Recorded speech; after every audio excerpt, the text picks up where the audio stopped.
Hello, আসসালামু আলাইকুম। কেমন আছেন আপনারা? আলহামদুলিল্লাহ আমি অনেক ভালো আছি। তো কাছে এবং দূরে দেশে এবং দেশের বাহিরে বসে যে যেখান থেকে আমার ভিডিওটি দেখে থাকেন সবাইকে অসংখ্য ধন্যবাদ।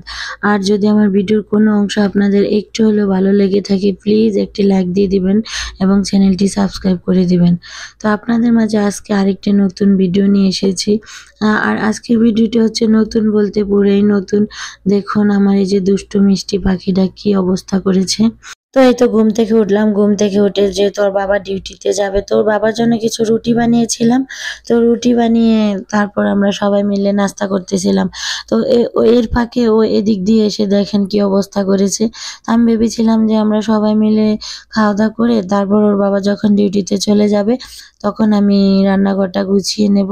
তো আমি এগুলা তাকের উপরেই রেখে গিয়েছিলাম। ও এগুলা নামিয়ে দেখুন কি অবস্থা করেছে।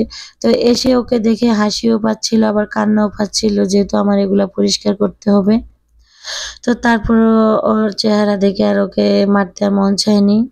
কিছুক্ষণ হেসেছিলাম। ওর বাবাকে আবার ভিডিও কল দিয়ে দেখিয়েছিলাম। তো এই তো এদিক দিয়ে দেখছেন আজকে রান্নাঘরটা পরিষ্কার করব। আর এখন সময় হচ্ছে রাত ১১টা। তো ওর বাবা ডিউটি থেকে এসেছিল। তো এসে দেখে আমি একা, একা রান্নাঘরটা পরিষ্কার করতেছি।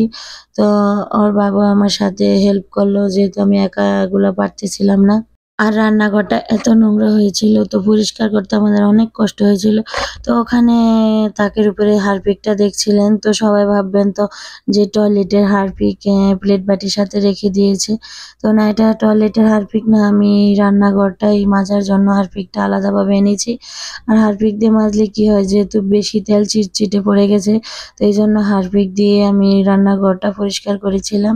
আর এদিক দিয়ে আমরা দুজন যখন রান্নাঘর পরিষ্কার করতেছিলাম আর দেখুন ও তরমুজ এনে এটাকে পুরা জুস বানিয়ে দিয়েছে। তো একটার পর একটা দুষ্টুমি করেই যাচ্ছে। তারপরও তো দেখে অনেক সময় রাগ হয়। তারপরেও কি করব? তো আমরা দুজন তো কাজ করতেছিলাম। তো ওর বোনটাও ঘুমিয়ে গিয়েছিল। মনে হয় ওর খিদে পেয়েছিল তো এইজন্য ও এরকম অবস্থা করেছে। তো যাই হোক এখানে ওর বাবা রাত্রে আসার সময় কিছু গরুর মাংস নিয়ে এসেছিল। তো এখানে ১০ কেজি গরুর মাংস আনা হয়েছে। তো এই মাংসগুলা দেখতে খুবই ফ্রেশ ছিল। আর এখানে মাংসর সাথে কোনো হাড় আনা হয়নি। তো আমার খালি, খালি মাংস খেতে ভালো লাগে না। আমার একটু গরুর হাড়টাই আমার পছন্দ। তো ওর বাবাকে বলছিলাম যে, "গরুর হাড় আনো নাই কেন?" তো ওর বাবা বলে যে, "হাড় ভালো লাগে না, ফ্রেশ মাংস এনেছি।" তো মাংসগুলো খুবই ভালো ছিল। তো ওর বাবাকে এদিক দিয়ে বলছিলাম যে, তুমি মাংসগুলো প্যাকেট করে দাও।" তো ১ম রাজি হচ্ছিল না। তারপর রিকোয়েস্ট করেছি যে, "আজকে অনেক কাজ করেছি তো তুমি আজকে আমাকে একটু হেল্প করা লাগবে।" তো এই মাংসগুলো প্যাকেট করে নিচ্ছে। আর ওই যে দেখুন আমাদের দুষ্টু মিষ্টি পাখিটা পাশে থাকবে না, এটা কি হয়? তো সবসময় পাশে থাকবে আর আরো দুষ্টুমি কাজ তো চলতেই থাকবে। তো এখানে ১০ কেজি মাংসকে ৬ প্যাকেট করেছিলাম। তো আরো প্যাকেট করতাম যেহেতু ফ্রিজে জায়গা নেই তো এইজন্য ৬ প্যাকেট করে নিয়েছি। তো ১ প্যাকেট নামিয়ে রান্না করে ২ দিন চলে যাবে অসুবিধা নেই। আর এদিক দিয়ে ওর বাবাকে বলেছিলাম যে আমার পুঁইশাক খেতে ইচ্ছে করছে। তো এইজন্য পুঁইশাক আর কাঁচামরিচ তারপর ধনিয়া পাতা নিয়ে এসেছিল। আর পুঁইশাকগুলা দেখে মনে হচ্ছিল যেন এইমাত্র ক্ষেত থেকে তুলে এনেছে। তো শাকগুলা দেখতে অনেক সুন্দর ছিল। এই তো এদিক দিয়ে মেয়ে ওর বাবাকে সারপ্রাইজ দেওয়ার জন্য মাংস রান্না করতেছে। তো কখনো রান্না করেনি। তো যাক ওর যেহেতু শখ জেগেছে ও রান্না করতে দিয়েছি। তো এখানে আবার ওর বাবার নাকি ভুনা খিচুড়ি খেতে ইচ্ছে করছিল। তো আমি এখানে যেহেতু গরুর মাংস ঘরে আছে তো আমি সকাল ৬টা বাজে এখন ঘুম থেকে উঠে গেলাম। তো উঠে ওরা ঘুমাচ্ছে তো আমি এদিক দিয়ে ওদের জন্য রান্না করে নিচ্ছি যেহেতু এটা খেয়ে ওর বাবা ডিউটিতে যাবে। তো এখানে আমি আজকে ভাতের চাল দিয়ে খিচুড়িটা রান্না করব।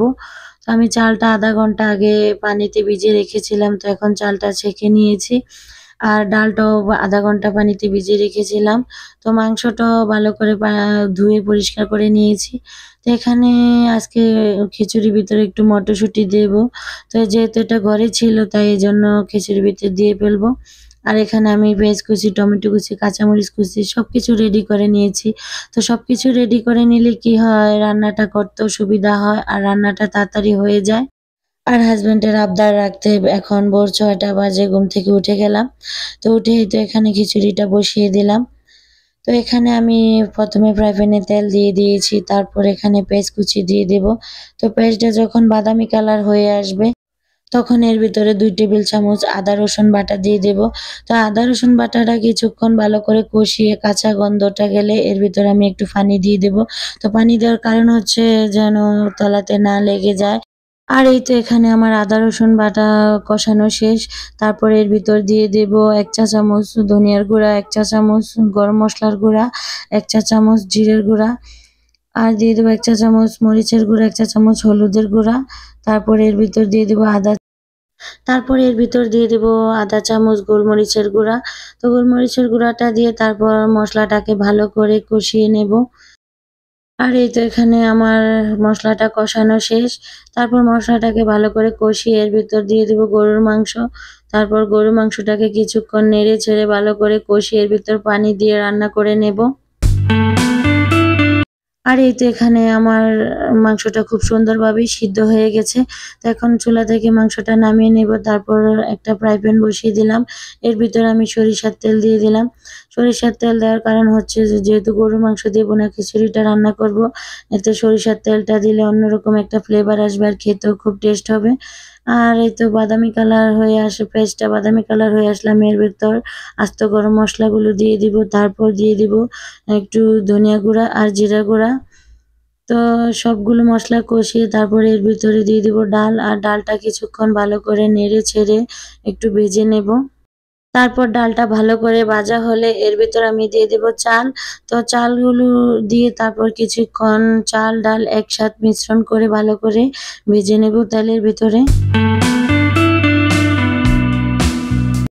তারপর আমি এর ভিতরে দিয়ে দেব সেদ্ধ করা মটরশুঁটি। তো মটরশুঁটি দিয়ে তারপর আরো কিছুক্ষণ ভালো করে নেড়ে চেড়ে নেব। তারপরে এর ভিতর দিয়ে দেব ফুটানো গরম পানি। আর পানি দেওয়ার সময়টা কিভাবে যেন কেটে গেল, তো জানি না। আর এই তো এখানে এখন গরুর মাংসটা দিয়ে কিছুক্ষণ ভালো করে নেড়ে ছেড়ে যখন পানিটা হালকা শুকিয়ে আসবে, তখন এর ভিতর আমি দিয়ে দেব টমেটো কুচি আর কাঁচামরিচ। আর এই তো এখানে এখন খিচুড়িটা বাফে দিয়ে দেব। তো এই অংশটা কিভাবে যেন কেটে গেছে জানি না। তো এখন আমরা সবাই মিলে খাওয়া-দাওয়া করে তারপর ওর বাবা এখন ডিউটিতে চলে যাবে। তো ওর জন্য একটু এখন দুধ চা বানিয়ে নিলাম। আর ওকে একটু বেশি দিলাম আর আমি একটু কমই নিলাম। কারণ হচ্ছে আমার দুধ চাটা অত ফেভারিট না। আমার খেতেও ভালো লাগে না। তো আমার প্রিয় হচ্ছে রং চা। আর রং চাটা যেমন তৃপ্তি ভরে খাওয়া যায়, দুধ চাটা ওরকমভাবে খাওয়া যায় না। তো একেকজনের একেকটা পছন্দ। তো আর কি এখন সবাই মিলে খাওয়া-দাওয়া করে তারপর ওর বাবাও ডিউটিতে চলে গেছে। আর এর ফাঁকে বাবুকেও খাইয়ে ঘুম পাড়িয়ে দিয়েছি। তো এখানে আমি সকালে নাস্তা খেয়ে যে প্লেট বাটিগুলো ময়লা হয়েছিল, তো ওগুলো এখন ধুয়ে নিলাম। ধুয়ে তারপর রান্নাঘরটাও পরিষ্কার করে নেব। আর আপনারা ক্যামেরার সামনে যে কাজগুলা দেখছেন, তো এই কাজগুলা শেষ না। এর বাহিরে আমাদের আরো অনেক কাজ করতে হয়। তো সব কাজ তো আর শেয়ার করা যায় না আর দেখানোও যায় না। তো এই যে দেখা যায় যে কত তাড়াতাড়ি প্লেট বাটিগুলা ধুয়ে ফেলেছি, রান্নাঘরটা পরিষ্কার করে ফেলেছি। কিন্তু না, এত তাড়াতাড়ি তো এই কাজগুলা করা যায় না। এই কাজগুলা করতে অনেক সময় লেগেছিল। আর আমরা এই একই কাজ প্রতিদিন করি, তারপরেও কেন জানি এই কাজের প্রতি একটু বিরক্ত হই নাই। কিন্তু তারপরেও ভালো লাগে সংসারটা সাজাতে গোছাতে। তো প্রতিদিন এই কাজই তো আপনাদের সাথে শেয়ার করি। তো ওই তো ঐদিন মার্কেট থেকে যে ঝুড়িটা এনেছিলাম, তো ওটাকে এখানে রাখবো আর এটার ভিতরে আমার কাপগুলা গুছিয়ে রাখবো। তো এখানে আমি রেখেছি একটা চপিং বোর্ড আর ট্রে আর আমাদের চা খাওয়ার ৩ টা কাপ। তো কাপগুলা সামনে রাখার কারণ হচ্ছে যেহেতু দিনে ২-৩ বার চা খাওয়া হয়, এজন্য কাপগুলা সামনে রেখেছি। আর এখানে রেখেছি আমাদের ৩ জনের ৩ টা মামপট। তো এই ৩ জনের ৩ টা করে আমরা পানি খাই প্রতিদিন। আর এই তো গোছানোর পর আমার সিম্পল রান্নাঘরটা আমার কাছে খুবই সুন্দর লাগতেছিল। তো আপনাদের কাছে কেমন লেগেছে তা কমেন্ট বক্সে আমাকে জানিয়ে দেবেন। আর এই তো এদিক দিয়ে আমি চুলাটাও ময়লা হয়ে গেছে যেহেতু রান্নাবান্না শেষ। আর আজকে সকালবেলা যে খিচুড়ি রান্না করেছিলাম, তো ওই খিচুড়ি আজকে দুপুরবেলাও আমাদের হয়ে যাবে। তো এইজন্য আর রান্না করব না, তাই চুলাটাও এখন পরিষ্কার করে নিচ্ছি। তো এখানে আমি ভালো করে সাবান দিয়ে চুলাটা মেজে নিচ্ছি। তো এখানে এই যে কালো ছোপ ছোপ দাগ দেখছেন, তো এগুলা আরো বেশি ছিল। তো আমি এসে এগুলা পরিষ্কার করে নিয়েছি। তো এগুলা আর আমি উঠাতে পারিনি। তো যেতটুকু উঠাতে পেরেছি আলহামদুলিল্লাহ। কারণ এত ময়লা ছিল, এগুলা পরিষ্কার করতে আমার খুবই কষ্ট হয়েছিল। আর এই তো আমার রান্নাঘরটা মোটামুটি গোছানো হয়েছে। তো এখানে আরো গোছানো রয়েছে, ফ্রিজ এখনো গোছাইনি, তারপর আলমারির ভিতরে, তারপর ওই ফ্রিজের উপরটা। তো এই সব কাজগুলো তো আর একই দিনে করা যায় না। তো এগুলো আস্তে, আস্তে এই সবগুলো গুছিয়ে নেব। কারণ যে পরিমাণ ময়লা ছিল এগুলা পরিষ্কার করতে অনেক কষ্ট হয়েছিল। তো রাত ১১:০০ শুরু করেছি, রাত্রে ২:০০ বাজে রান্নাঘর পরিষ্কার করা শেষ করেছি। তো ওর বাবা সাথে না থাকলে কোনোদিনই এটা করা সম্ভব হতো না। যেহেতু অনেক ময়লা করেছিল ওরা। তো এখানে পরিষ্কার করার পর ওর বাবাকে বলেছিলাম যে, "দেখো এখন দেখতে কি সুন্দর লাগতেছিল।" আর নারী মানেই বাড়ি, আর নারী ছাড়া একটা ঘর সত্যি অসম্পূর্ণ। তো বন্ধুরা ভালো থাকবেন, সুস্থ থাকবেন। আল্লাহ হাফেজ। আসসালামু আলাইকুম।